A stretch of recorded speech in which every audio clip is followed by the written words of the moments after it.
अस्सलाम वालेकुम प्यारे से viewers, welcome to my channel. उम्मीद करती हूँ कि आप सब खैरियत से होंगे। आज है कमेंट्स रिस्पांस का डे। आज मैं आपके तमाम से कमेंट्स का रिस्पांस करने वाली हूँ और आज कमेंट्स बहुत ज़्यादा हैं, हो सकता है कि वीडियो थोड़ी लेंथी हो जाए। तो बगैर टाइम को ज़ाया किए वीडियो को शुरू करते हैं। और अगर आप मेरे चैनल पर न्यू हैं तो जल्दी से चैनल को सब्सक्राइब कर लें ताकि मेरी आने वाली हर इन्फॉर्मेटिव वीडियो आप तक रिसीव हो सके। सबसे पहले है जी इस्लाम से, वालेकुम अस्सलाम, I am from Australia, need extra information about Pakistani banking system, please return thanks.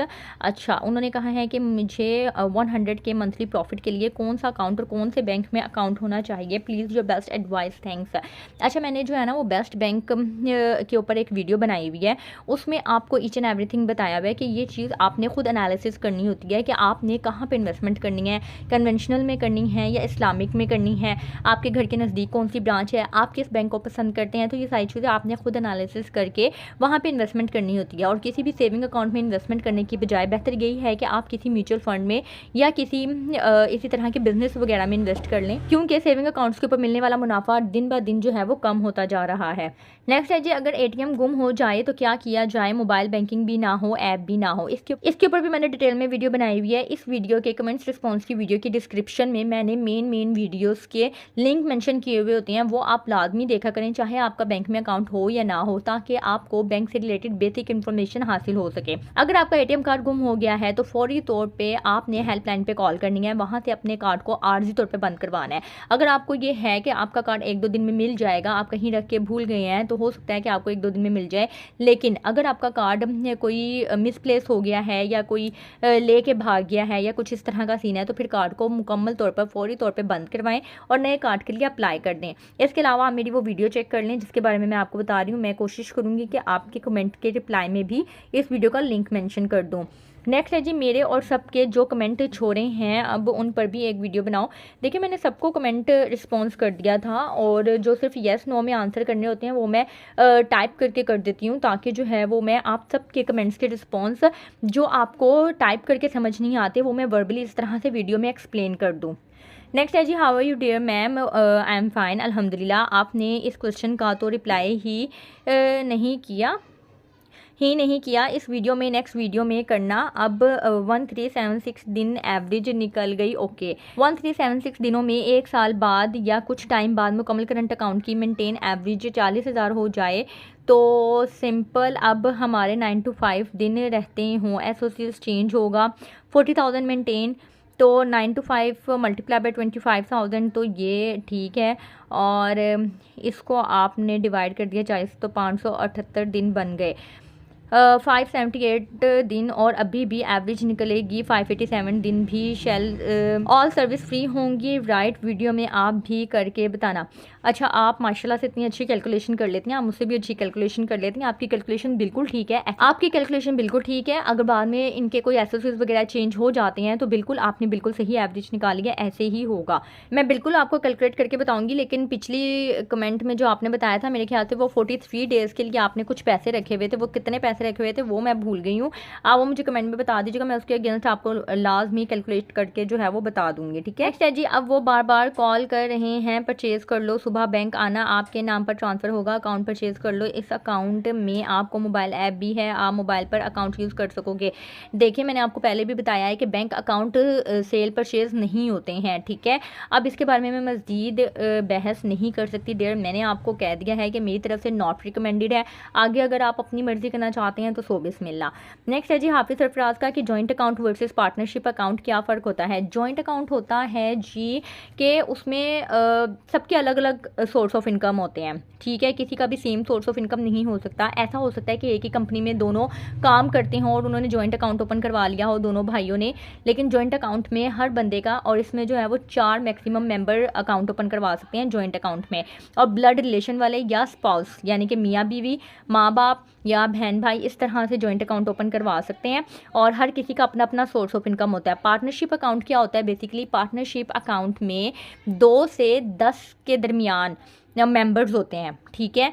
और वो पार्टनरशिप अकाउंट में आते हैं। पार्टनरशिप अकाउंट में पार्टनरशिप डीड होती है, ठीक है? और उसमें जो है वो एक ही बिज़नेस होता है, एक ही बिज़नेस के डिफरेंट शेयर्स होती हैं कि उसका इतना शेयर है, उसका इतना शेयर है, उसका इतना शेयर है। ये पार्टनरशिप अकाउंट कहलाता है कि एक ही बिज़नेस है और उसको सारे मिलके चला रहे हैं। जॉइंट अकाउंट में हर किसी का अपना अपना सोर्स ऑफ इनकम होता है। बाकी अकाउंट ऑपरेशन इंस्ट्रक्शंस दोनों में सेम होती हैं। जॉइंट अकाउंट में भी ये सबकी रजामंदी के साथ ही अकाउंट ऑपरेशन इंस्ट्रक्शंस ली जाती हैं, और पार्टनरशिप अकाउंट में जो पार्टनरशिप डीड के ऊपर बैंकिंग इंस्ट्रक्शंस में लिखा हुआ होगा कि ये अकाउंट यानी कि इस बिज़नेस से रिलेटेड जो अकाउंट होगा उसको ये बंदा ऑपरेट करेगा, तो बैंक वाले जो है पार्टनरशिप डीड के ऊपर वो बैंकिंग इंस्ट्रक्शंस वाले कॉलम के अकॉर्डिंगली ही अकाउंट ऑपरेशन इंस्ट्रक्शंस रखते हैं। पार्टनर से बाद में नहीं पूछते हैं। पार्टनर्स ने जो भी रजामंदी करनी होती है वो उन्होंने पार्टनरशिप डीड बनवाने से पहले करनी होती है। पार्टनरशिप डीड बनने के बाद जो कुछ भी पार्टनरशिप डीड में लिखा हुआ होगा, बैंक वाले जो हैं वो उसी के अकॉर्डिंगली आपका अकाउंट ओपन करेंगे। नेक्स्ट है MCB1 करंट अकाउंट की वीडियो बना दें। थैंक्स। MCB1 करंट अकाउंट के ऊपर मैंने डिटेल में वीडियो बनाई हुई है, आप वो चेक कर लें। आप मेरी चैनल में जाया करें, चैनल में प्लेलिस्ट में जाया करें। प्लेलिस्ट में हर बैंक की मैंने अलग से प्लेलिस्ट बनाई हुई है, आप वहाँ पे MCB के प्रोडक्ट्स की प्लेलिस्ट में जाएँ, वहाँ पे MCB1 करंट अकाउंट की वीडियो अवेलेबल है। म्यूचुअल फंड्स पर तफसीली वीडियो बनाएँ जी, बिल्कुल इंशाल्लाह ज़रूर बनाएंगे। अस्सलाम वालेकुम, वालेकुम अस्सलाम, मुझे करंट अकाउंट ओपन कराना है फॉर पर्सनल यूज़। मैं कंपनी में जॉब करता था बट रिज़ाइन देकर अब सवाल जा रहा हूँ स्टडी के लिए। प्लीज़ गाइड करें कौन सा बैंक अकाउंट ओपन करना चाहिए और हेड लेटर में क्या टाइप करूँ। देखें, आप स्टडी के लिए जा रहे हैं तो होम ट्यूटर का आप बना लें, नहीं तो अगर आप कोई भी बिज़नेस करते हैं या गुड्स सप्लाई के नाम से कोई बना लें कि आप गुड्स सप्लाई के सर्विसेज प्रोवाइड करते हैं, उसका लेटर हेड बना लें। या जिस कंपनी में आप काम करते थे तो वो किस से रिलेटेड आप काम कर सकते मीन के किस से रिलेटेड काम करते थे, वो काम क्या आप खुद एज अ बिज़नेस के तौर पे अपना बिज़नेस के तौर पे चला सकते हैं या नहीं चला सकते। ठीक है, अगर इसमें भी आपको कुछ समझ नहीं आ रहा है तो आप लेटर हेड में बेहतरीन तरीका यही है, अगर आप स्टडी के लिए जा रहे हैं तो आप होम ट्यूटर का कर दें कि आप डिफरेंट जगह पे जाके डिफरेंट स्टूडेंट्स को जो है वो पढ़ाते हैं, और आप कोई भी नाम रख लें और होम ट्यूटर सर्विस के नाम से आप लेटर हेड बना सकते हैं। आप मेरी लेटर हेड वाली वीडियो देख लें, उसमें आपको क्लैरिफाई हो जाएगा। नेक्स्ट है, जब विदहोल्डिंग टैक्स सर्टिफिकेट की वीडियो के साथ स्टेटमेंट भी कैसे डाउनलोड करें ये भी, और विदहोल्डिंग टैक्स का बताना कि इस डेट से इस डेट तक का कैसे डाउनलोड करें अक्टूबर से जनवरी। विदहोल्डिंग टैक्स के ऊपर मैंने डिटेल में वीडियो बना दिया है, ठीक है, उसमें कोई भी डेट मेंशन करने की ज़रूरत नहीं होती, अलबत्ता वो ऑटोमेटिकली आपका withholding tax certificate latest financial year का आपके सामने शो हो जाता है। नेक्स्ट है जी, मेरे फ्रेंड के फ्रेंड हैं, उसके अकाउंट में 675 बिलियन है, जो भी काम हो बैंक वाले उसके घर जाते हैं, तो जाहिर बात है जब इतना पैसा होगा तो बैंक वाले उसके काम जो है वो खुद ब खुद ही करेंगे और भाग भाग के करेंगे। इवन के ब्रांच मैनेजर क्या, एरिया मैनेजर को भी अगर वो बंदा बुलाएगा तो वो भी अपनी एरिया या ब्रांच को छोड़ के उसके घर जाएगा मिलने के लिए। नेक्स्ट है, 5 लाख पे नॉन फाइलर मंथली प्रॉफिट मिलेगा। RIC पे रेगुलर इनकम सर्टिफिकेट पे शायद कह रहे हैं कि 5 लाख पे नॉन फाइलर को मंथली प्रॉफिट मिलेगा। देखिए, इसके ऊपर ना मैंने सारा चार्ट, जब मैंने कौमी बचत के प्रॉफिट रेट्स के ऊपर वीडियो बनाई थी उसके अंदर मैंने सारा चार्ट मेंशन किया हुआ है, वो चार्ट आप जाके वेबसाइट पे देख लें, मैं आपको दिखा भी देती हूँ। बल्कि ये देखें, कौमी बचत के 31 जनवरी 2025 के अकॉर्डिंगली ये चार्ट अवेलेबल है। इसमें आपने RIC का पूछा है तो ये है RIC।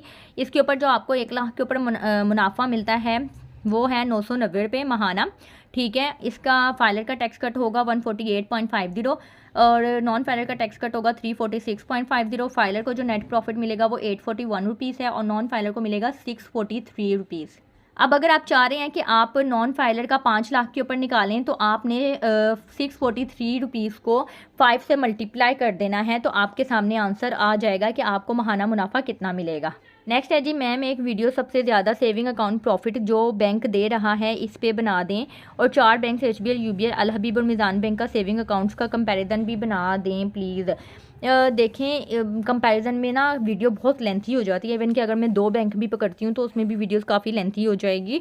तो मैंने सबके जो है वो डिफरेंट हर प्रोडक्ट्स के ऊपर वीडियो बनाई हुई है डिटेल में, आप उसको चेक करें। आप कंपैरिजन बल्कि ख़ुद भी कर सकते हैं कि कौन सा बेहतर है कौन सा नहीं, कौन से फीचर्स आपको ज़्यादा बेहतर लग रहे हैं और कौन से फीचर्स आपको अच्छे नहीं लग रहे हैं। तो ये आप जो है वो चीज़ें खुद भी चेक कर सकते हैं। अगर आपने किसी प्रोडक्ट के बीच में कंपैरिजन करवाना है तो वो मैं आपको कर दूँगी, ठीक है। कि बैंक सारे ही अच्छे होते हैं, बस ये होता है कि आप सबकी जो ज़रूरियात होती हैं वो हर बैंक पूरा नहीं कर सकता। हर किसी की अपने अपने लेवल पे डिफरेंट ज़रूरियात होती हैं जिसके अकॉर्डिंगली उसको डिफरेंट बैंक्स की ज़रूरत होती है। नेक्स्ट है, आपकी वीडियोस बहुत इन्फॉर्मेटिव होती हैं, थैंक यू। बहुत से लोग आपकी वीडियोस वॉच करते हैं बट लाइक बहुत कम लोग करते हैं। कोई बात नहीं, अगर आप वॉच कर लेते हैं मेरे लिए यही काफ़ी है। I have from 2018 may till now 2025 it's amazing and free services I have amount. अच्छा, ये उन्होंने मुकम्मल करंट अकाउंट के बारे में कहा है कि 2018 से मेरा ये अकाउंट है, अब 2025 चल रहा है, मेरी मिलियंस में अकाउंट है और 1 रुपया भी कट नहीं हुआ है। नेक्स्ट है जी, एक मसला बन गया है बैंक के वेटिंग चेयर पर। अच्छा, ये उन्होंने कहा कि मैं ये वेटिंग एरिया में बैठा हुआ था, चेयर के ऊपर जो है वो मेरी टांग रखी या कुछ भी ऐसा हुआ तो मेरे से चेयर टूट गई और मैं वहाँ से भाग गया। उसके बाद मैं बैंक के एटीएम मशीन में गया, वहाँ पे एटीएम मशीन चल नहीं रही थी तो मैंने स्क्रीन पे जो है वो हाथ मारा तो वो जो है एटीएम मशीन ही बंद हो गई, तो मैं वहाँ से भी भाग गया। इन दोनों केस में कुछ नहीं होता, बैंक वाले आपको कुछ नहीं कहेंगे, वो सिर्फ जो है हो सकता है कि सीसीटीवी कैमरा देख लें, अदरवाइज इसके अलावा कुछ नहीं कहेंगे। बहबूद सेविंग सर्टिफिकेट्स का प्रॉफिट लेने के लिए नेशनल सेविंग सेंटर में हम जो सेविंग अकाउंट ओपन करवाते हैं, क्या उस अकाउंट में हम बहबूद का प्रॉफिट लेने के अलावा कोई दूसरी रकम भी जमा करवा सकते हैं कैश की ज़रूरत में, जो कि कैश इन हैंड हो, हमारे पास घर में पड़ी हो? अगर करवा सकते हैं तो कितनी हद तक कैश डिपॉजिट करवा सकते हैं? जी बिल्कुल, आप करवा सकते हैं, क्योंकि वहाँ पे एक नॉर्मल सेविंग अकाउंट ओपन किया जाता है कौमी बचत पाकिस्तान में, और उस सेविंग अकाउंट में आप प्रॉफिट भी उसका हासिल कर सकते हैं। इसके अलावा आपने अपनी कोई डिपॉजिट करवाना है तो वो भी ले सकते हैं, और लिमिट जो है ना वो डिपेंड करती है आपके सोर्स ऑफ इनकम पे। आपने जो सोर्स ऑफ इनकम दिया होगा उसके अकॉर्डिंग ही आपकी लिमिट उसमें मेंशन होगी। आप वहीं पे ही जब अकाउंट ओपन करवाएंगे या डिपॉजिट करवाएंगे वहीं पे ही कंफर्म कर लीजिएगा कि आपकी इसकी कोई लिमिट है या नहीं। मेरे अकाउंट के 2 एटीएम कार्ड थे, प्राइमरी और सेकेंडरी, बच्चों ने ख़राब कर दिया है। अब सेकेंडरी मेरे पास है, कोई प्रॉब्लम तो नहीं है? एनुअल फ़ी कौन सी कट होगी, क्या करें? देखें, कार्ड अगर आपके पास बेशक डैमेज हो गए हैं लेकिन फ़ीस आपकी दोनों की कट होगी। अगर आपका कार्ड जो डैमेज हो गया है उसको हेल्पलाइन पे कॉल करें और उसको वहाँ से मुकम्मल तौर पर बंद करवाएं ताकि आपकी फ़ीस चार्ज ना हो, और उनको ये कंफर्म कर दीजिएगा कि मुझे रिप्लेस नहीं करवाना है, ये कार्ड मैं मुकम्मल तौर पर बंद करवा रहा हूँ, ध्यान रहे कि मेरी फ़ीस जो है वो दोबारा से चार्ज ना हो। लेकिन देखें, अगर आपके पास सेकेंडरी कार्ड है और प्राइमरी कार्ड आप बंद करवा रहे हैं तो प्राइमरी कार्ड का होना सेकेंडरी कार्ड के लिए ज़रूरी होता है, तो ये आप एक दफ़ा हेल्पलाइन पे कॉल करके सारी अपनी सिचुएशन बता दें। नेक्स्ट है, जब हम बैंक वाले को कंप्लेन करेंगे फिर बैंक वाले कस्टमर का इशू रिजॉल्व करके हेड ऑफिस कंप्लेन क्लोज करेंगे, तो क्या हेड ऑफिस से हमें कॉल आएगी क्या कि नहीं आपका इशू? जी बिल्कुल, हेड ऑफिस से नहीं, हेड ऑफिस में कंप्लेन डिपार्टमेंट होता है जो सारी कंप्लेंट्स को चेकआउट कर रहा होता है। इनके लेवल होते हैं कंप्लेंट्स के, एक ब्रांच लेवल पे होती है, फिर इसका अगर ब्रांच लेवल पे रिजॉल्व नहीं हो रही होती तो एस्केलेशन 1 पे जाती है, फिर एस्केलेशन 2 पे जाती है, जिसमें जो है वो सीनियर अथॉरिटीज़ के पास ये इशू चला जाता है कि ये अभी तक रिजॉल्व क्यों नहीं हो रहा है। ठीक है, अगर रिजॉल्व हो जाता है तो बिल्कुल आपको कंप्लेंट डिपार्टमेंट से कॉल आती है कन्फर्मेशन के लिए कि आपका मामला हल हो गया है या नहीं। अगर हो गया होगा तो वो क्लोज़ कर देंगे कंप्लेन को। अगर आप कॉल के ऊपर कह देते हैं कि नहीं मैं सेटिस्फाई नहीं हूँ और इस तरह से मेरा मामला अभी भी हल नहीं हुआ है, तो वो उस कंप्लेन को रीओपन कर देते हैं। नेक्स्ट है जी, मैम बहुत बहुत शुक्रिया, मुझे होप नहीं थी कि इस बारे में भी वीडियो बनाओगी। अच्छा, ये मैंने यूबीएल के विद होल्डिंग टैक्स सर्टिफिकेट के बारे में बनाई थी कि आप किस तरह से घर बैठे विद होल्डिंग टैक्स स्टेटमेंट निकाल सकते हैं, उसके बारे में इनका ये कमेंट है। हमारी बहुत सारी प्रॉब्लम्स को अपनी हर वीडियो में सॉल्व कर देती हैं, थैंक यू सो मच इतनी तारीफ़ के लिए। हम अगर किसी और को कोई क्वेश्चन पूछते हैं तो वो लोग रिप्लाई तक नहीं देते हैं, आप सबको रिप्लाई देती हैं और हमारी एक तरह से हेल्प करती हैं। हम आपके लिए दुआ करते हैं, आप हमेशा खुश रहें, आमीन सुम आमीन। आप बस दुआ भी कर दिया करें, साथ में मेरे चैनल को शेयर भी कर दिया करें और कोशिश किया करें कि मेरे चैनल्स जो हैं वो ज़्यादा से ज़्यादा लोग लाइक करें, शेयर्स कर दिया करें ताकि लोग ज़्यादा से ज़्यादा सब्सक्राइब करें और मुझे भी मेरी एफर्ट का रिवॉर्ड मिल जाए। नेक्स्ट है, मैम नॉन इंडिविजुअल को 6 महीनों के बाद प्रॉफिट दे रहे हैं इसी अकाउंट से, काइंडली आप दुरुस्त इन्फॉर्मेशन दें हमें। मैं आपको ये कंफर्म करके ही बता रही हूँ, यूबीएल के जो अकाउंट्स हैं उसके ऊपर आपको मंथली बेसिस पर प्रॉफिट दिया जा रहा है इंडिविजुअल्स को, और जो एंटिटीज़ हैं उसके लिए मैंने पहले ही बता दिया था, 2024 में ही बता दिया था कि एंटिटीज़ को बाय एनुअली बेसिस पे प्रॉफिट दिया जा रहा है। बीओपी में भी एंटिटीज़ के जो अकाउंट हैं यानी कि जो बिजनेस नेम से अकाउंट हैं उनको साल में 2 दफ़ा मुनाफा दिया जा रहा है। नेक्स्ट है यूबीएल महाना आमदनी सेविंग अकाउंट, इसके बारे में मैम आपने जो बताया था कुछ सवाल आपने करेक्ट कर लें। नॉन इंडिविजुअल को अकाउंट है उनको 6 महीने के बाद, हाँ जी बिल्कुल, मैं अभी वही चीज़ बता रही हूँ कि जो एंटिटीज़ अकाउंट है उनको बाय एनुअली बेसिस पे प्रॉफिट दिया जा रहा है और जो इंडिविजुअल अकाउंट हैं उनको मंथली बेसिस पे ही प्रॉफिट दिया जा रहा है। नेक्स्ट है, बेबी अंबर का इस ऐप से ही ई कॉमर्स सर्विस भी ऑफ ऑन हो जाती है क्या? वो भी कर देते चलें फिर शॉर्ट वीडियो में बताना। नहीं, मैंने इसके ऊपर बल्कि जो ई कॉमर्स सर्विस है उसको आप किस तरह से ऑन ऑफ कर सकते हैं उसके ऊपर मैंने डिटेल में ऑलरेडी वीडियो अपलोड कर दी हुई है, आप वो चेक कर लें। नेक्स्ट है जी, मेरे रिलेटिव्स का भी माहाना आमदनी को मुकम्मल करंट अकाउंट में चेंज करना है 11 फ़ेब को। ये बताएं कि 11 को चेंज होगा तो मार्च में एसएमएस अलर्ट के 250 कट होंगे या नहीं। 25,000 मेंटेन हों तो 11 दिन तो सेविंग अकाउंट रहा है ना। ये आप अगर एक महीना कट हो भी जाते हैं तो 250 इतनी बड़ी रकम नहीं है। आप पूरा महीना मंथली एवरेज बैलेंस अगर मेंटेन रखते हैं 25,000 का, तो फिर आपको नेक्स्ट मंथ से, यानी कि अगर फेब में नहीं हो रहा है, मार्च में नहीं हो रहा है, तो अप्रैल में जाके आपको वेव हो जाएंगे, तो it's not a big deal.